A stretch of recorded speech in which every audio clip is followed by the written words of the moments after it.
السلام علیکم. آپ دیکھ رہے ہیں ٹیبل ٹاک اور میں ہوں اعظم چودھری.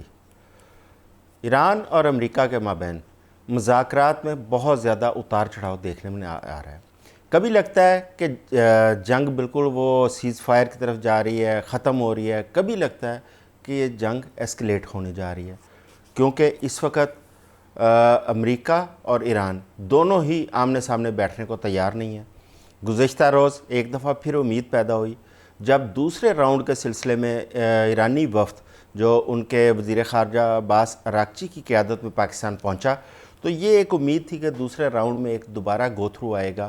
اور ساتھ یہ خبریں آئیں کہ امریکہ کی جانب سے بھی ایک ان کا وفد جو ہے وہ پاکستان کے لیے روانہ ہو رہا ہے.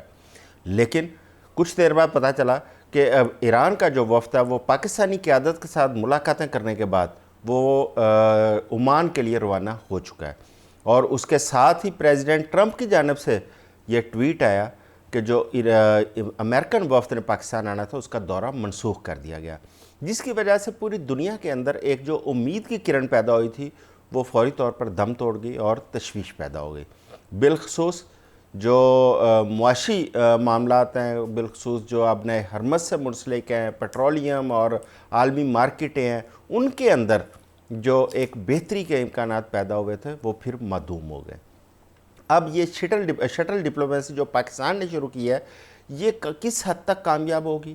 کیا پاکستان, ایران اور امریکہ ان کو دوبارہ ایک دفعہ پھر میز کے اوپر بٹھا پائے گا اور یہ جو مذاکرات کے اندر ایک تعطل نظر آ رہا ہے اس کو ختم کر پائے گا؟ بلا شبہ پاکستان نے ایک بڑا بھرپور اور بڑا مثبت اور تاریخی کردار ادا کیا ہے ان مذاکرات کے لیے, اس جنگ کو رکوانے کے لیے. لیکن اس وقت دونوں ممالک کی جانب سے جو سردموری کا مظاہرہ کیا جا رہا ہے اس کی وجہ سے نہ صرف پاکستان بلکہ پوری دنیا کے اندر ایک تشویش ہے. اور اب یہ ایک امید پیدا ہوئی ہے کہ جس طرح ترکی, روس, عمان اور قطر یہ آگے بڑھتے ہوئے نظر آ رہے ہیں کہ کسی طریقے سے یہ گو تھرو ہو اور مذاکرات کا سلسلہ دوبارہ شروع ہو. اس کے ساتھ ساتھ آج ہم بات کریں گے پاکستان کی ڈومیسٹک اکانومی کے اوپر. پاکستان کے اندر جو اس وقت ایگریکلچر انڈسٹری کے حالات ہیں اور پاکستان کی اکانومی کے جو اس وقت انڈیکیٹرز ہیں وہ کیا بتا رہے ہیں, اس کے اوپر بھی ہم بات کرتے ہیں کہ عام آدمی کو جو ریلیف نہیں مل رہا اس کے لیے کیا اقدامات کرنے چاہیے اس حکومت کو, اور کیا حکومت کی پالیسیز وہ اس عوام کو جو اس وقت معاشی بدحالی کا شکار ہے اس کو سپورٹ کر سکتی ہیں. ہمیں ان موضوعات پر بات کرنے کے لیے جوائن کیا ہے بین الاقوامی امور کے ماہر ہیں جناب پروفیسر ڈاکٹر شکیل صاحب. ان کے ساتھ ساتھ اسٹوڈیو میں ہمارے ساتھ موجود ہیں سینئر جرنلسٹ ہیں, تجزیہ کار ہیں میاں سیف الرحمان صاحب, اور بین الاقوامی امور کے ماہر ڈاکٹر زہیب طاہر صاحب ہمیں جوائن کریں گے ٹیلی فون لائن پر. میں پروفیسر شکیل صاحب میں آپ کی جانب سے شروع کروں گا. یہ اسلام آباد کے اندر مذاکرات کا سلسلہ شروع ہوا تھا, دوسرے راؤنڈ کا آغاز ہوا, ایک امید پیدا ہوئی کہ اب دوبارہ دونوں ممالک ٹیبل پر بیٹھیں گے اور اس جنگ بندی کے لیے کوئی تھوڑا سا دنیا آگے بڑھے گی. لیکن بدقسمتی سے یہ راؤنڈ نہ شروع ہو سکا اور جو ایرانی وفد ہے وہ اپنے پوائنٹس یا اپنا مسودہ پاکستان کے حوالے کر کے تو وہ یہاں سے عمان چلا گیا. اور اس کے بعد یہ کہا جا رہا تھا کہ امریکی وفد پاکستان آئے گا جس میں سٹیو وٹکوف اور جیرڈ کشنر ان دونوں نے پاکستان آنا تھا. لیکن اچانک پریزیڈنٹ ٹرمپ کی طرف سے ایک ٹویٹ آتا ہے کہ یہ وفد پاکستان نہیں جا رہا. کیا وجہ ہے کہ اچانک یہ فوری فیصلے کیوں کیے گئے؟ کیونکہ اس سے پہلے تو امریکی میڈیا بھی یہ کہہ رہا تھا کہ وفد تیار ہے پاکستان جانے کے لیے. جی سر، ایسا ہے کہ جو موجودہ صورتحال ہے اس کے اندر آپ یہ دیکھیں کہ دونوں کنٹریز جو ہیں وہ ایک اپنے طور پہ کچھ دباؤ کا شکار ہیں. ایران کے اوپر اپنی کمپلشنز ہیں اور امریکہ جو ہے وہ بھی اس کے اوپر بھی دباؤ ہے. اور یہ نیگوسیشن کے اندر دونوں کنٹریز جو ہیں they want to come and speak from the position of strength اور nobody wants to speak from the position of weakness. اور اس کے ساتھ ساتھ یہ ہے کہ اس نیگوسیشن کے نتیجے میں جو بھی معاہدہ ہو, جو بھی ڈیل ہو, اس کے بعد ہر ملک یہ چاہے گا کہ وہ اس کو وکٹری کلیم کرے اور ایک فیس سیونگ جو ہے ان کو ملے, اور انٹرنیشنل آڈینس کے لیے بھی اور خاص طور پہ ان کی اپنی ڈومیسٹک پاپولیشن کے لیے بھی. تو اس لیے اس سچویشن کے اندر وہ یہ رہا ہے کہ چونکہ امریکہ جو ہے وہ بلاکیڈ کیے ہوئے ہے، اور ایران جو ہے وہ اس بلاکیڈ کے پریشر کے اندر کوئی ڈیل اگر کرتے ہیں تو ان کے لیے فیس سیونگ مشکل ہو جاتی ہے، ان کے لیے اس کو وکٹری کلیم کرنا جو ہے وہ تھوڑا چیلنجنگ ہوگا. تو انہوں نے جو ہے یہ ڈیمانڈ سامنے رکھی کہ اس بلاکیڈ کو جو ہے وہ پہلے ختم کیا جائے، اور اس کے بعد جو ہے وہ بات چیت کا سلسلہ جو ہے وہ ریزیوم کیا جائے. جبکہ امریکنز جو ہیں انہوں نے اپنی ایک پوزیشن لی ہوئی ہے کہ بھئی وہی بلاکیڈ جو ہے وہ اس کو مینٹین رکھیں گے اور اسی طرح سے مذاکرات کے اندر جائیں گے. جہاں تک بات ہے کہ پاکستان کے ایفرٹس کی اور ان کو دوبارہ مذاکرات کی میز پہ بٹھانے کی، تو پاکستان نے بلا شبہ جو ہے وہ اپنی تمام تر ایفرٹس کی ہیں اور ابھی بھی کر رہے ہیں.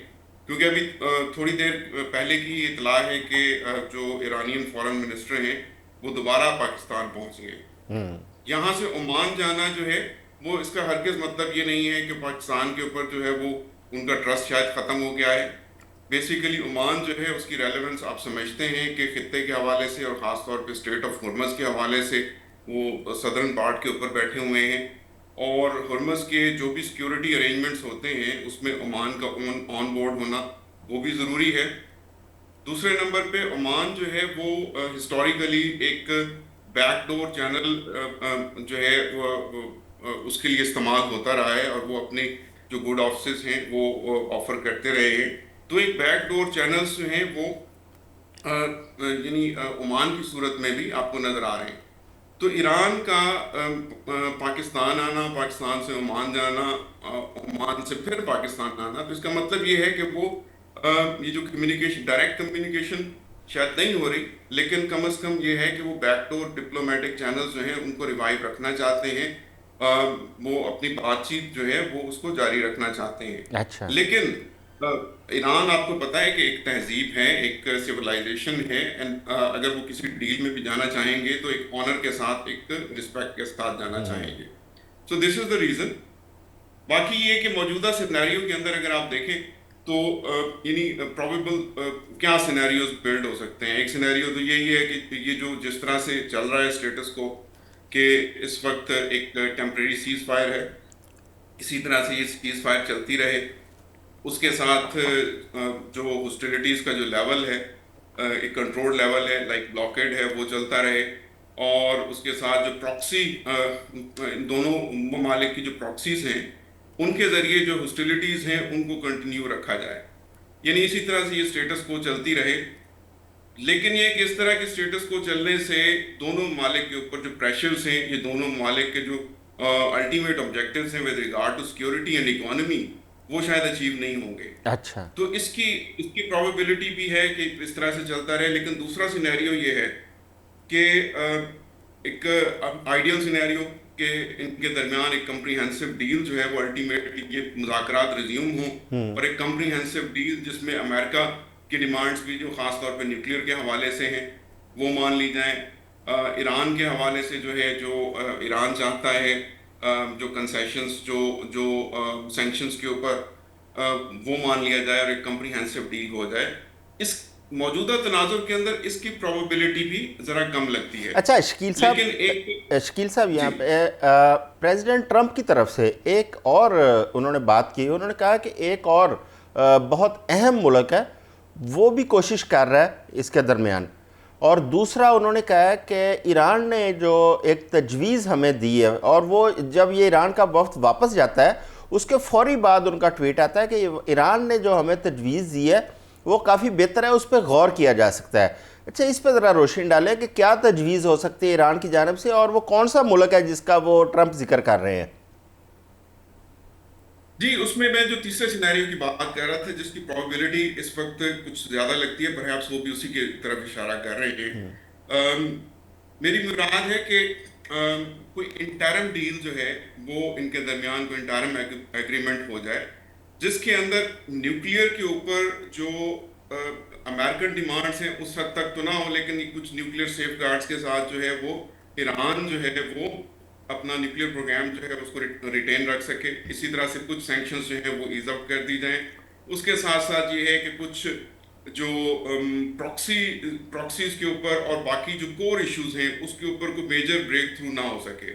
تو ایسا بھی ممکن ہے. باقی جس اہم ملک کی طرف وہ شاید اشارہ کر رہے ہیں, تو اہم ملک اس میں دیکھیں جو گلوبل پاورز کی اگر ہم بات کرتے ہیں تو اس وقت رشیا اور چائنا دو ملک ہیں. اب یہ سمجھنے کی بات ہے کہ چائنا کی جو اسٹریٹجی ہے دیٹ از ڈفرینٹ, کیونکہ اس کے بعد یہ جو آئیٹنری ہے اگر اس کو آپ فالو کریں تو یہاں سے جو ان کا شیڈولڈ وزٹ ہے وہ رشیا کا ہے, چائنا کا نہیں ہے.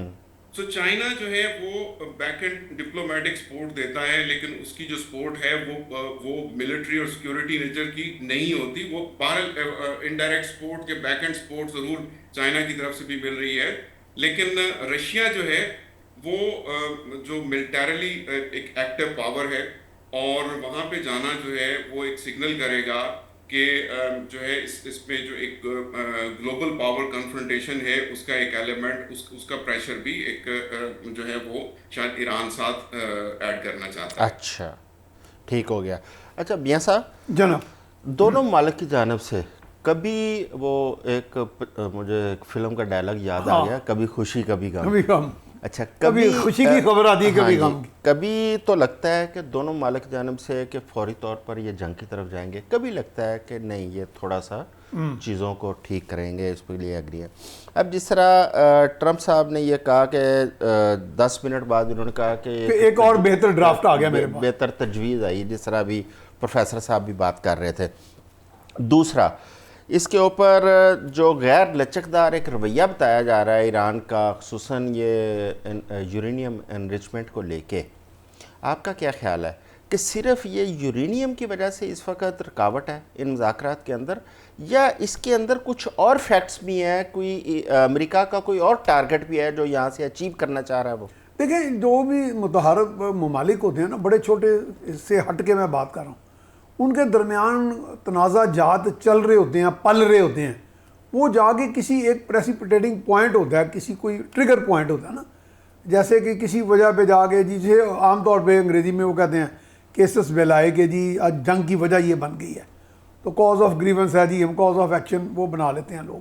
وہ اصل میں یہ بنیادی طور پہ ایک ایران کے ساتھ جو پوسچرنگ رہی اسرائیل کی تھرو آؤٹ, ایک اگریسو پوسچرنگ رہی, یا اسرائیل بھی اس کو اپنا نمبر 1 ایڈورسری سمجھتا رہا, اور ایران بھی سمجھتا رہا کہ اسرائیل کا, اور ایران کی بلکہ یہ ریولوشن کے بعد ان کی ڈکلیریشن بھی تھی کہ جو فلسطین کی آزادی یا فلسطین کے حقوق کے بارے میں ایران ایک نمبر 1 اسلامک کنٹری بن کے ایک فرنٹ لائن اسٹیٹ بنا سامنے آیا. تو یہ چیز ان کو کھٹکتی تھی ہمیشہ.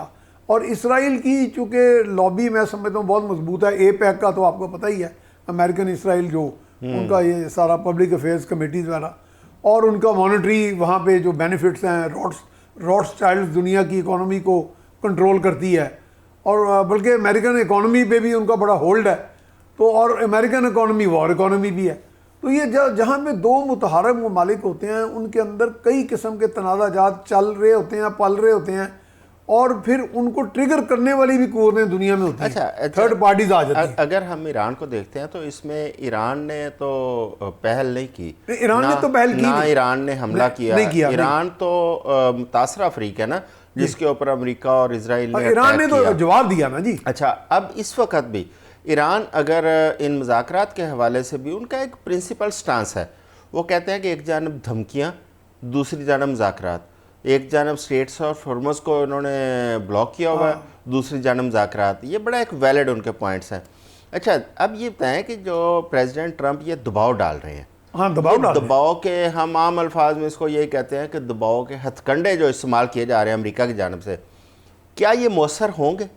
نہیں دیکھیں, امریکہ کا جو وتیرہ رہا ہے وہ دباؤ کا ہی رہا ہے, دباؤ کا, دھمکی کا, بلیک میلنگ کا, کوئی نہ کوئی یہ بلاکیٹ ٹائپ چیزوں کا. سینکشنز بھی دیکھیں نا, سینکشنز بھی بتا دے خود ایک دباؤ کا ہتھ کنڈا ہے نا. جو سینکشنز لگا دی امریکہ نے, سینکشن لگا دی ساری دنیا نے لگا دی, یعنی دنیا سے مراد ہے جو بھی مؤثر ممالک ہیں دنیا میں. تو یہ بھی ایک بہت بڑا ٹول ہے جو استعمال کرتا رہا. اب اس ٹول سے بھی یہ ہے کہ جیسے اب وہ بلاکیٹ کا کہتے ہیں, اور صرف ہرمز کا بلاکیٹ نہیں ہے امریکہ کی طرف سے, بلاکیٹ ایران کے کافی حد تک جو پورٹس ہیں ان کا بلاکیٹ ہے, ان کو انسرکل کیا ہوا ہے.